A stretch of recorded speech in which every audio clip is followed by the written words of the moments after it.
palavra de Deus diz assim, ó. Samuel, capítulo 7. Abra sua Bíblia, por favor. Diz assim: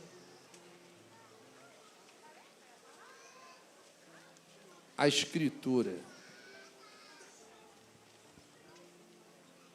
1 Samuel.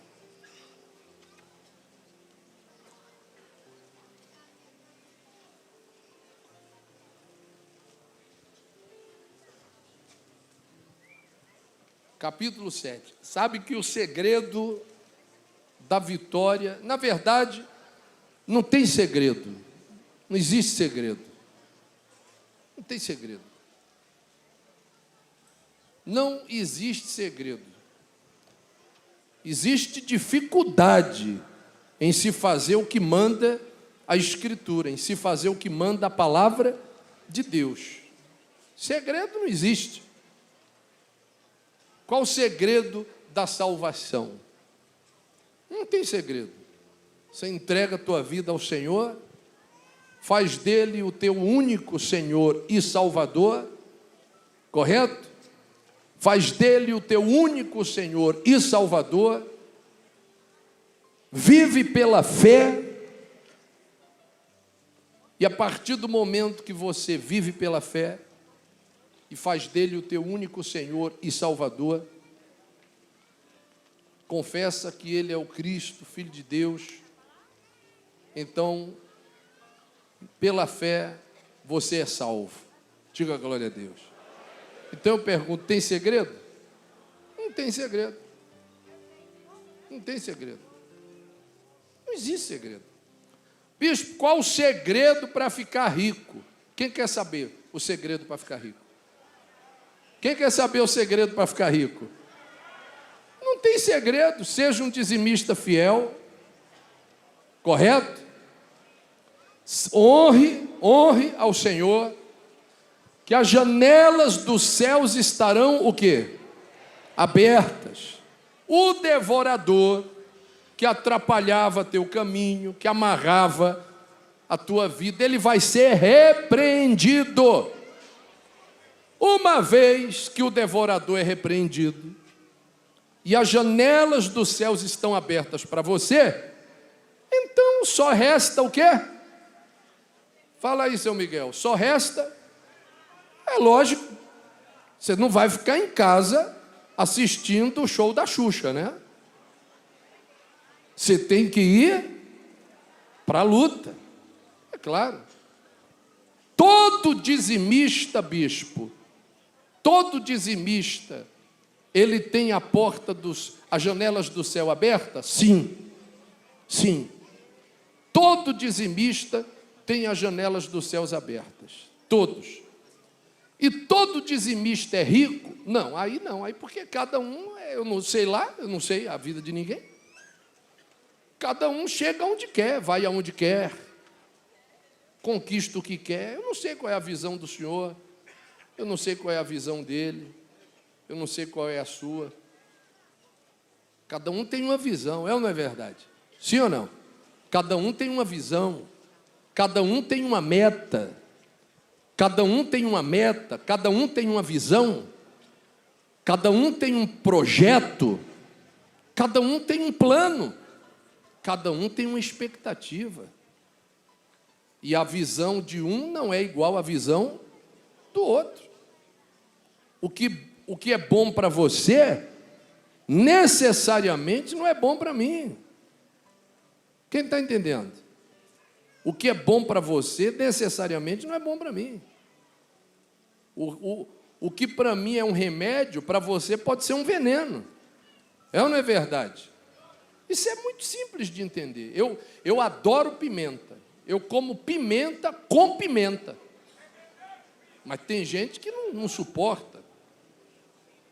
Tem pessoas que não suportam pimenta, né? Quem aqui, por exemplo, não é chegado? Levanta a mão. Oh, muita gente. Quem é? Levanta a mão. Quem já é chegado? Oh, outras tanta gente. Então pronto. Tem gente que gosta de brócolis. Eu odeio.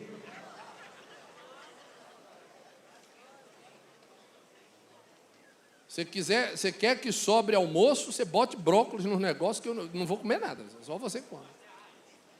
Mas tem gente que adora, porque cada um tem um organismo, cada um tem um biotipo, não é verdade? Cada um tem um gosto. A esposa do Bispo Andrade chegou hoje de manhã, lá na hora do café, aí ela entra lá, vira para todo mundo e fala para mim assim: bispo, meu marido não é lindo? Eu falei: olha, pastora Silvana, fale por você, porque gosto é gosto. A cigana acabou de dar um testemunho aqui agora. Ela chegou a chorar, se emocionar, porque ela não podia ter filhos. E o sonho dela era o quê? Ter filhos.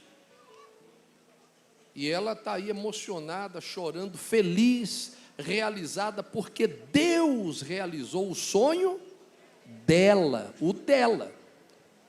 Uma vez uma senhora chegou para mim e pediu uma oração, como ela pediu. No caso, ela não me pediu oração, mas alguém numa situação como ela me pediu uma oração um dia e falou assim: bispo, ora por mim, pelo amor de Deus.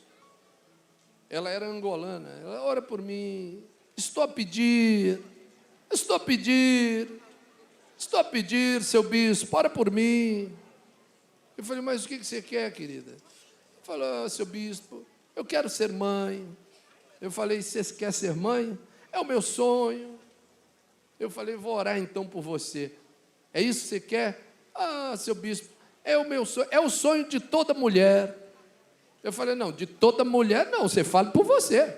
Toda mulher. Se você falar para a pastora Rose que ela vai ter filho, ela dá uma bolsada na sua cabeça. Mas cada um tem um pensamento, e você tem que respeitar o pensamento de cada um. O que para você talvez seja um sonho, para outro, de repente, não é. Cada um tem uma vida, cada um tem uma visão, correto? Cada um tem uma maneira de pensar, mas todos querem o que é melhor para si. E Deus, que é Pai de todos, tanto do feio como do bonito, como do que gosta de pimenta, como do que não gosta, como do que quer filho, como do que não quer. Deus é Pai de todos, e Ele quer que todos sejam o quê? Felizes. Então Ele vai realizar o sonho e o desejo de todos, de acordo com a sua visão. Diga glória a Deus. E a pessoa pergunta: qual o segredo disso? Não tem segredo. Não existe segredo. O segredo estático, não tem segredo. Tem dificuldade em se fazer o que Deus manda fazer, em se fazer o que Deus orienta a fazer. Porque Ele dá meta. Ele não dá meta? Ele não dá meta? Ele não passa o Espírito? Sim. Cabe a cada um agora tomar a sua cruz. Ou seja, o que é cruz? Dificuldade. Cada um agora pagar o preço, assumir a sua responsabilidade e seguir. Quando você age assim, não tem segredo, é uma matemática. Obviamente aquilo ali vai o quê? Vai acontecer. Não se preocupa, mais cedo ou mais tarde, aquilo ali vai acontecer. Trabalhe, honre, seja fiel. Pode ter certeza que você pode estar passando momentos difíceis, duros na vida, mas lá na frente Deus vai te honrar. Por quê? Porque lá atrás você semeou conforme aquilo que você sabia que ia colher. Qual o segredo da prosperidade? Não tem segredo. Seja um dizimista fiel, seja um semeador e trabalhe. porque as portas dos céus, as janelas dos céus estarão abertas. O devorador está repreendido. Então você está com a faca e o queijo na mão. Só depende de você. É lógico que se a janela do céu estiver aberta e você estiver parado do lado de cá, sem esboçar nenhuma reação ou vontade de conquistar alguma coisa ou de querer algo, é óbvio que a janela pode estar aberta, mas não vai acontecer o quê? Claro, não vai acontecer nada. É lógico. É lógico que não vai acontecer nada. Você tem que agir. A outra, essa daqui foi lá quando eu passei aqui na outra vez, na Domingos Paiva. Bispo, eu quero ter filho. Também. Falei, oro, receba. Essa aí teve logo 2. É porque a minha oração é assim, eu peço logo de gêmeo para cima. Comigo é dobrado. Se ficar reclamando muito na reunião, vem aqueles meninos dando chute ainda na barriga. Aí eu terminei de orar nela e perguntei, cadê seu esposo? Ela falou, está em Portugal. Eu falei, pô, manda ele vir. Claro, né? Porque orar é uma coisa, né? Mas, entendeu? Tem outros, né? Procedimentos, entendeu? Outros procedimentos, vó. A vozinha estava falando, quais? Eu não sei quais são, mas esqueci. Outros procedimentos, explica ela aí, irmã. Então, eu sou dizimista, as janelas dos céus estão abertas para mim. O que me resta fazer agora? Trabalhar, lutar pelo meu ideal, correr atrás. Se eu for um dizimista empreendedor, obviamente que eu vou conquistar muitas coisas. Se eu for um dizimista arrojado, é lógico que eu vou alcançar lugares nunca dantes navegados. Agora, se eu sou um dizimista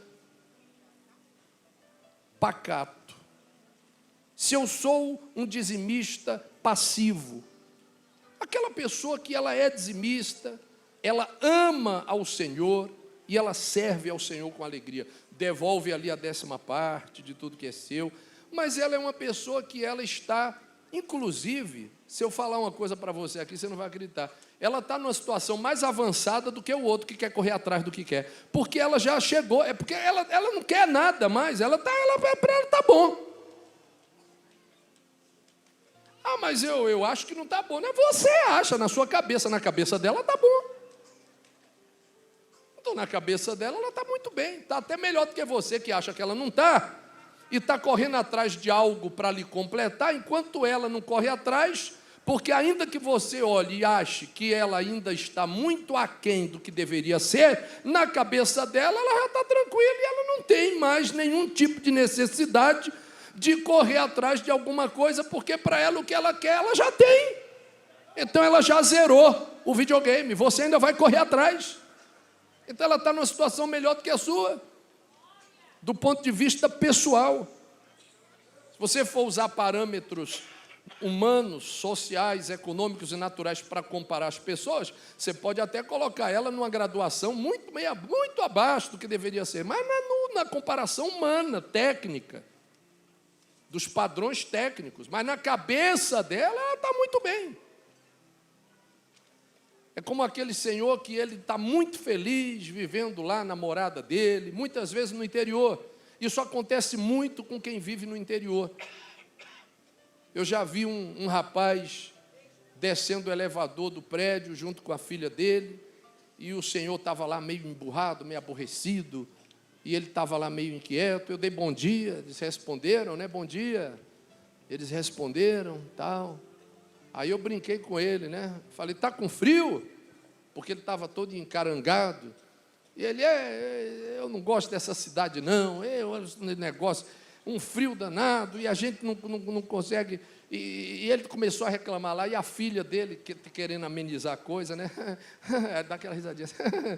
Papai, papai ele reclama, é porque ele é do interior. Aí o velho começou a falar, me trouxeram lá da minha casa, eu estava tão bem lá, me botaram aqui nesse negócio aqui, a gente não pode sair. E o velho reclamando, por quê, tadinho? Não adianta, entendeu? Tirar a pessoa do habitat, daquilo que ela já acostumou e gostou.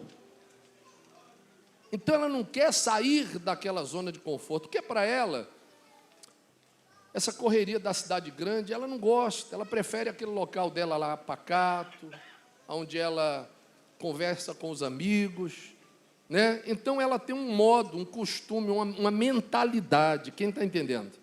Uma mentalidade. Então, quando você quer mudar essa mentalidade, não funciona. Aí a palavra,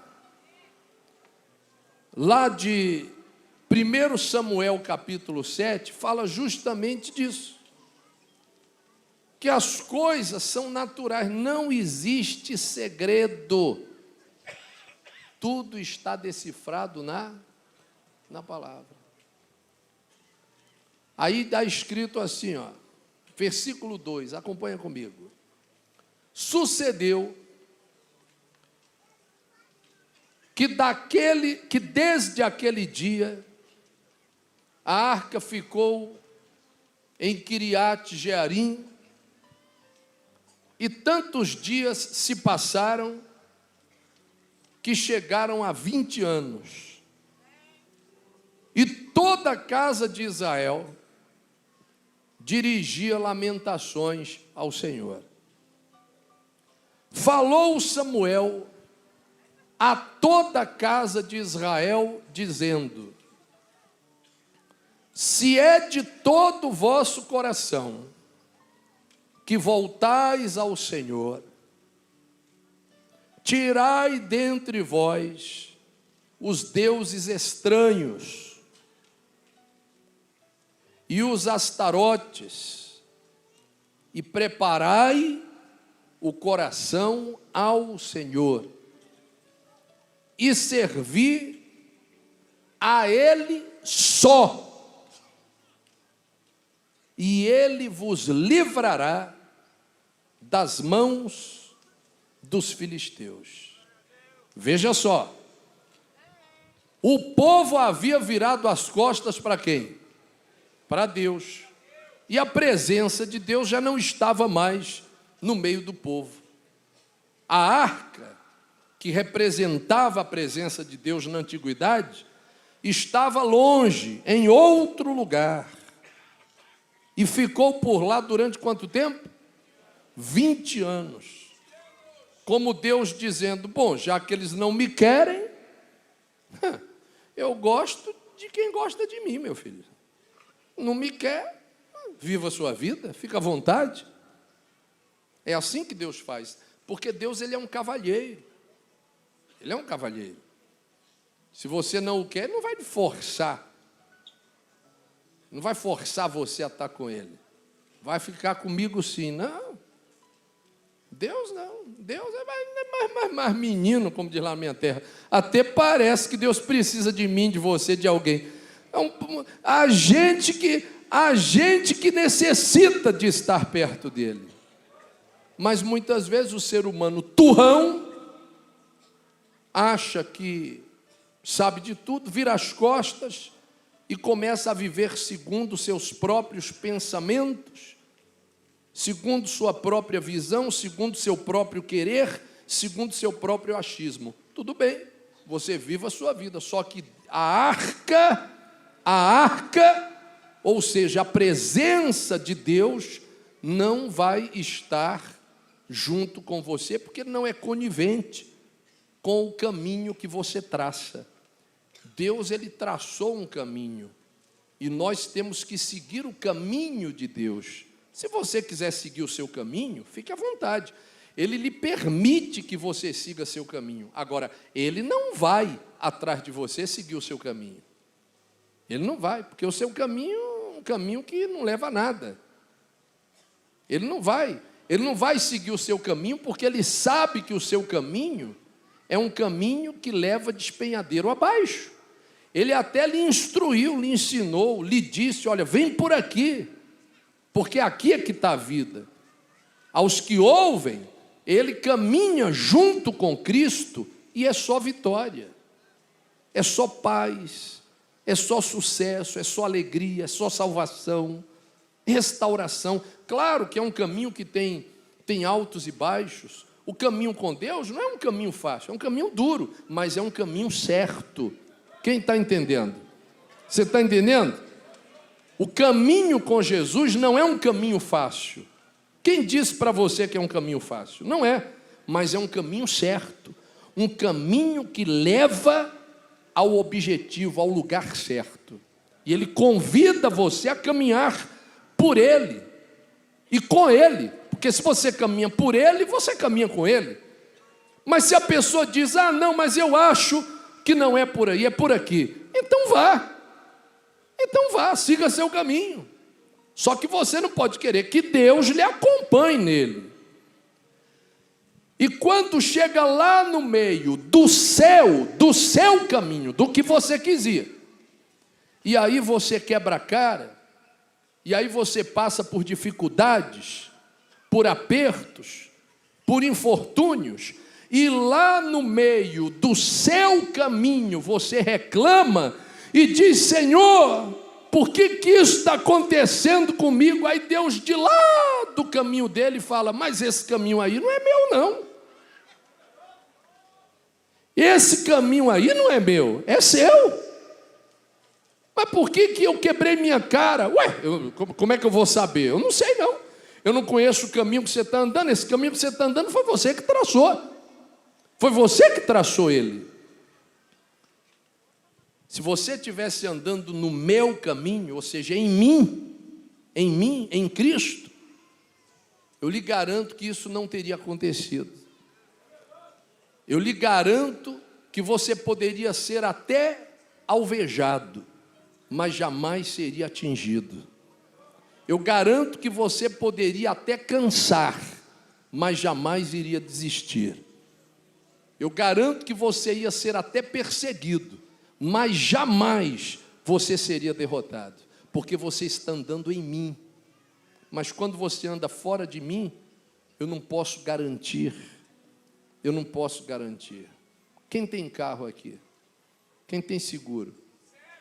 Você sabia que o seguro do seu carro, se você andar com o seu veículo em lugares acidentados, se você andar com o seu veículo em lugares acidentados e terrenos fora de estrada, e lá você sofreu um acidente ou alguma coisa do tipo, você sabia que o seguro, pelo menos a maioria deles, é assim, doutor? Não cobre, é isso? É especificado na pólice, né, doutor Denis? Quer dizer, saiu ali daquilo que foi pré-estabelecido, o seguro não tem responsabilidade.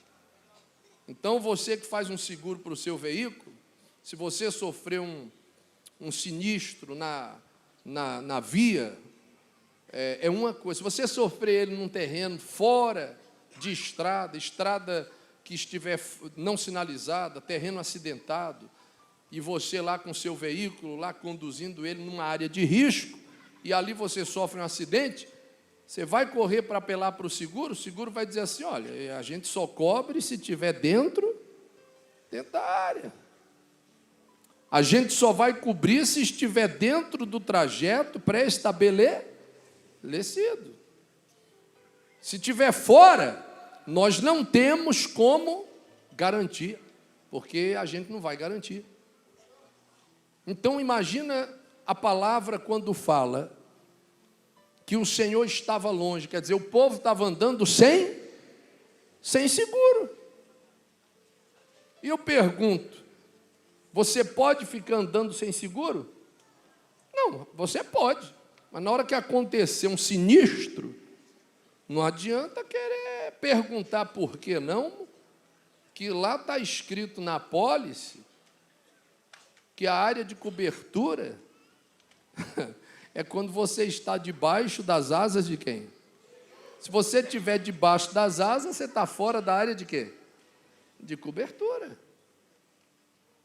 E quando é que eu saio da área de cobertura de Deus, bispo? Quando você começa a fazer as coisas do jeito que você quer, do jeito que você acha,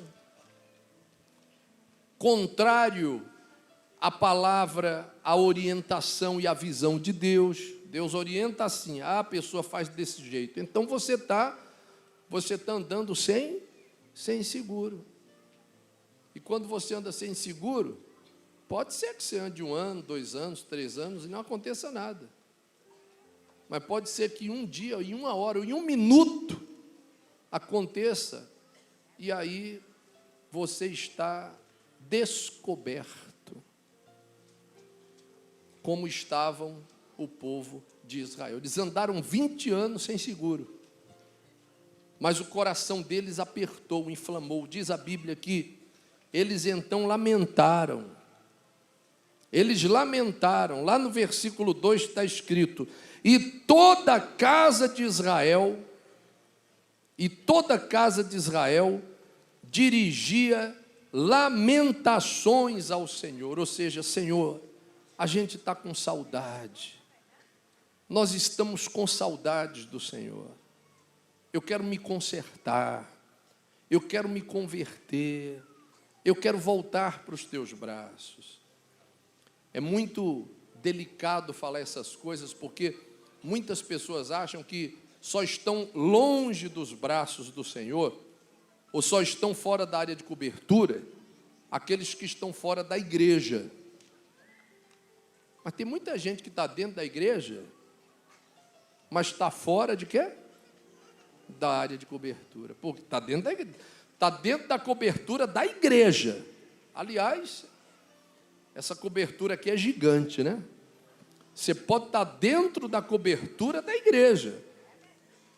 Você pode estar dentro da cobertura da televisão. Não, aqui em casa eu não perco um culto, assisto todo dia. Você pode estar dentro da cobertura da igreja, dentro da cobertura da TV, dentro da cobertura humana, dentro da estrutura, mas pelas suas atitudes, pelo seu comportamento, muitas vezes, você está andando fora da cobertura, porque você está andando fora da vontade e do desejo de Deus. E você sabe disso. Quem está fora da cobertura sabe. Não precisa se apontar o dedo para ninguém. Aliás, na celebração da Santa Ceia, quando o Senhor convida-nos a celebrar o seu corpo e o seu sangue, antes Ele orienta para que o ser humano examine-se a si mesmo e veja se ele está dentro ou se ele está o quê? Fora da área de cobertura. Porque se ele estiver fora da área de cobertura, ele deve entrar na cobertura. E quem está dentro da cobertura pode celebrar o corpo e o sangue de Cristo, porque você examinou-se, você viu aonde você está. Aí olha o que diz a Escritura. Quando o povo se lamentou, é porque eles sabiam que eles estavam fora de quê? Da cobertura. E eles queriam reentrar na área de cobertura do Senhor. Então diz a palavra que toda a casa de Israel se lamentava. E o Senhor então chama o profeta Samuel e manda que o profeta se dirija então a toda a casa de Israel, dizendo, aí vem as palavras de Deus através do profeta Samuel, e ele fala: se é de todo o vosso coração que voltais ao Senhor, tirai dentre vós os deuses estranhos e os astarotes, e preparai o coração ao Senhor, e servi a Ele só. Ou seja, você não pode servir a 2 senhores. Quem entende? Você não pode ser de Deus, mas de vez em quando, não mexe comigo não, que você vai conhecer uma parte minha que você não conhecia. Crente não tem parte não, meu filho. Crente é um só. Ou é todo de Deus ou é todo do cão. Não tem negócio de uma parte, a metade. Olha, eu sou 90% bom, mas se pisar no meu calo, você vai ver. Não, crente não tem parte não, meu filho. Crente ou é ou não é. Quem está entendendo? Ou você é 100% de Deus ou não é nada. Então, crente não tem parte. Ou é ou não é. O crente é assim, ou é todo de Deus ou não é. Então, você tem que... Quando eu falo todo de Deus, eu não estou dizendo que a pessoa é perfeita, não. Eu estou dizendo que a pessoa tem todo a vontade, o desejo de estar na presença de Deus. Ainda que ela tenha seus erros ou defeitos, mas são coisas involuntárias. Não é aquilo que o coração da pessoa quer. O coração da pessoa, o desejo dela é 100% de Deus. Se ela comete erros ou falhas, se ela comete algum deslize, é involuntário, faz parte do ser humano, da fraqueza, da situação, né? Do lapso, faz parte entendeu? Do deslize, do vacilo, né? Mas o coração dela é íntegro, é 100% de quem? De Deus. Quem é exemplo disso? Davi, cuja palavra fala que o próprio Deus chegou e disse de Davi: aí está um homem que tem o coração 100%, quer dizer, semelhante ao meu coração. Aí quando você olha para a vida de Davi, você vê Davi na trajetória da sua vida, muitas vezes cometendo alguns deslizes, o que não é ideal. E Davi pagou por todos os deslizes que ele cometeu e sofreu muito por causa disso. Porém, isso aí não condenou a Davi, a vida eterna de Davi, porque o coração de Davi era 100% para servir, para fazer a vontade de quem? De Deus. Então, quando o Senhor chega aos filhos de Israel e diz: olha, se é verdade que vocês querem voltar para debaixo da minha cobertura, então é o seguinte: tirai de vosso meio os astarotes, os deuses estranhos, e preparai o coração ao Senhor, e servi a Ele só, e a mais ninguém. E Ele, consequentemente, agora sim, agora a pessoa já está em que caminho agora? Agora eles já estarão em que caminho? Eles estarão dentro da área de cobertura, sim ou não? Aí sim, Ele vos livrará de quê? Das mãos dos filisteus. Então, os filhos de Israel tiraram dentre si os Baalins e os Astarotes e serviram só ao Senhor. Quando os filhos de Israel tomaram essa decisão, glória a Deus, quando os filhos de Israel tomaram essa decisão, aconteceu o que acontece com toda pessoa quando ela toma uma decisão de servir 100% a Deus. O que acontece? O que acontece? O diabo se levanta. Você lembra dos hebreus lá no Egito? Lembra? Quando eles tomaram a decisão e disseram: vamos sair dessa terra e vamos ao lugar que Deus nos mostrou. Depois de Faraó ter visto tantas coisas, quando ele percebeu que o povo de Israel estava saindo de onde? Do domínio de quem? Do Egito. O que fez Faraó? Reuniu seus carros e cavalos e não aceitou, e foi atrás do povo de Israel, porque o diabo, o mal, não quer perder o domínio sobre aqueles que tomam uma atitude, uma decisão de seguir a estrada correta, a estrada de Jesus. Então o diabo se levanta. Isso é uma coisa satânica. Isso vem desde os primórdios. Quem está entendendo? Vem desde os primórdios. Isso é satânico, é diabólico.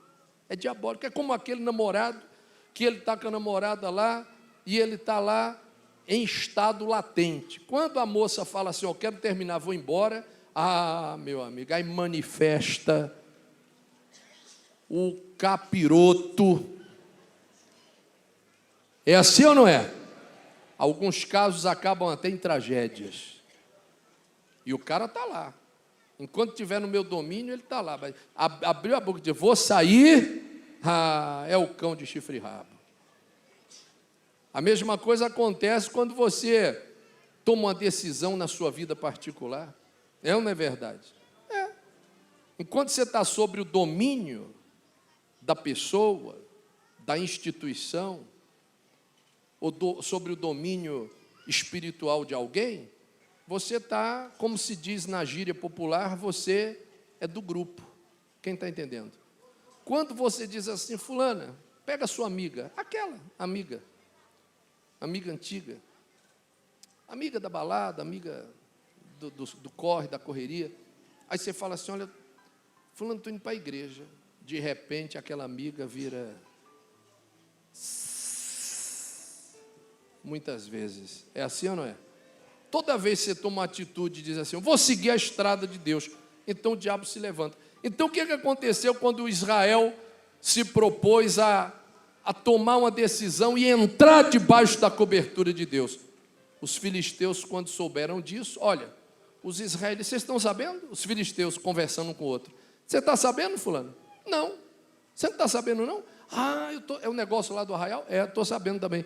Pois é, eles estão quebrando as estátuas todas dos Balaíns, dos Astarotes, eles estão aprontando alguma coisa. Aí chegou outro e fala assim, não, eu estou sabendo o que é, o profeta Samuel teve lá, e o povo parece que deu um basta, falou que ninguém vai seguir outros deuses, não, vai seguir só o Deus deles mesmo.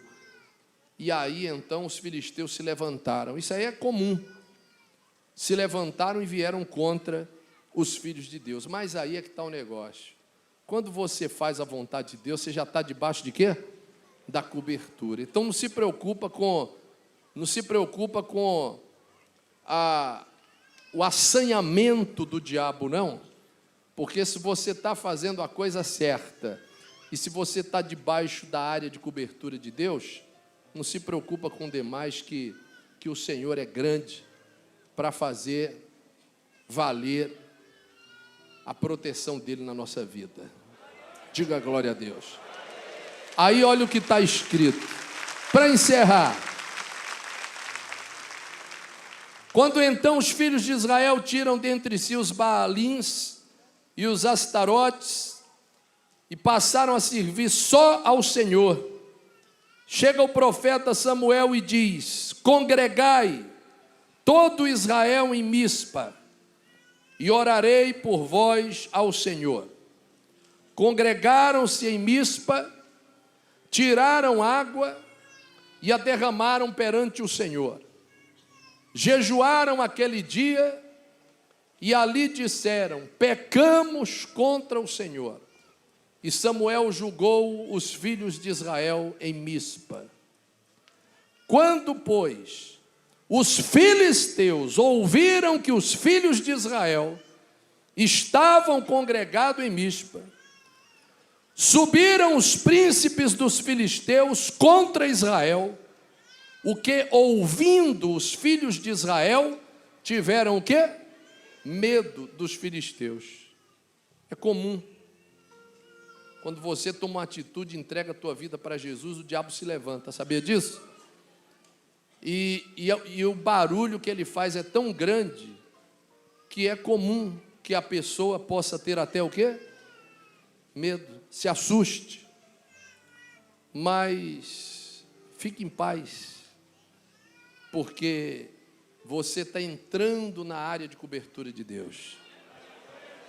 E não se intimide, diga que assim seja.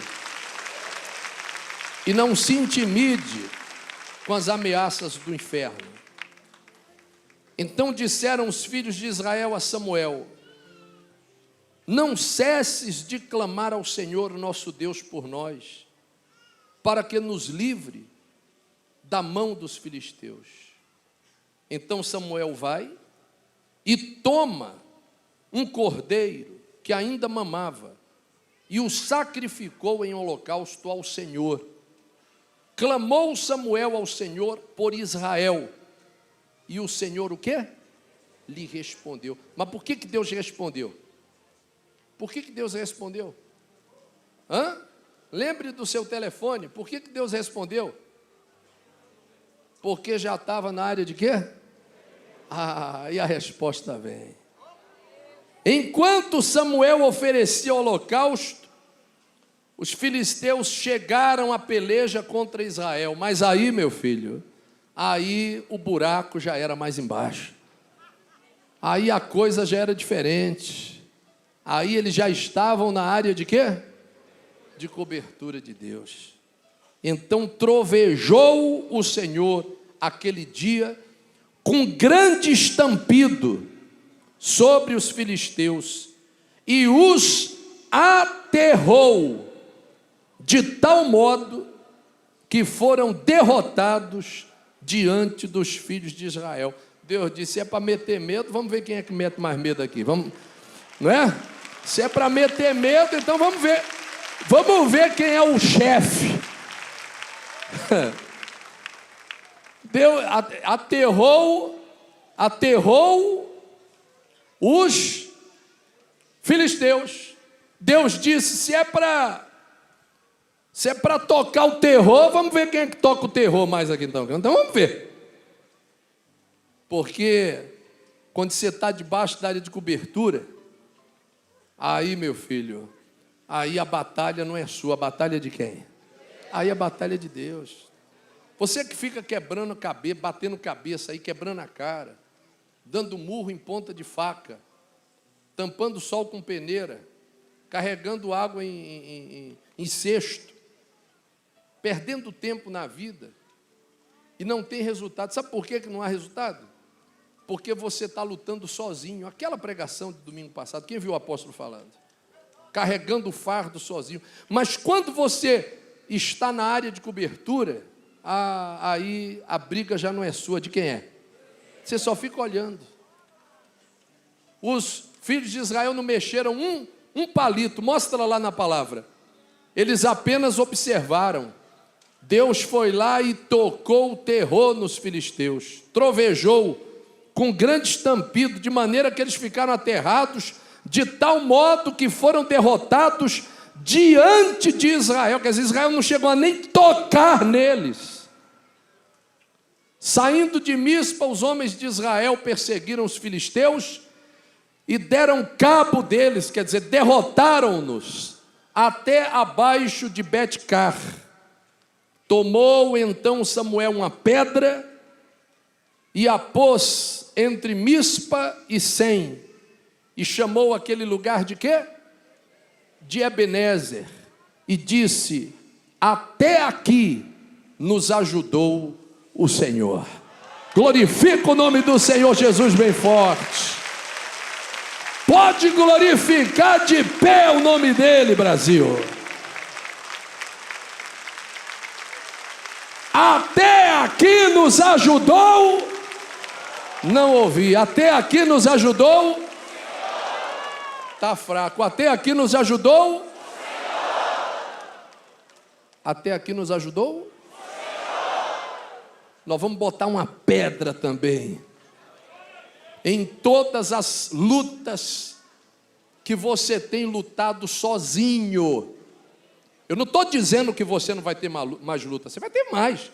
Aliás, você vai ter até mais ainda do que você tinha. Só que agora, você vai, quem não estava, se colocar na área de cobertura. Você quer isso para a sua vida? Então, todos os domingos, você vai colocar uma pedra, um termo entre a sua vida, para que ela esteja constantemente na área de quê? De cobertura. Quem entendeu a palavra? Então saia daqui com ela no teu coração e pratique. Que Deus abençoe a todos. Vão na paz do Espírito Santo. Tchau, Brasil.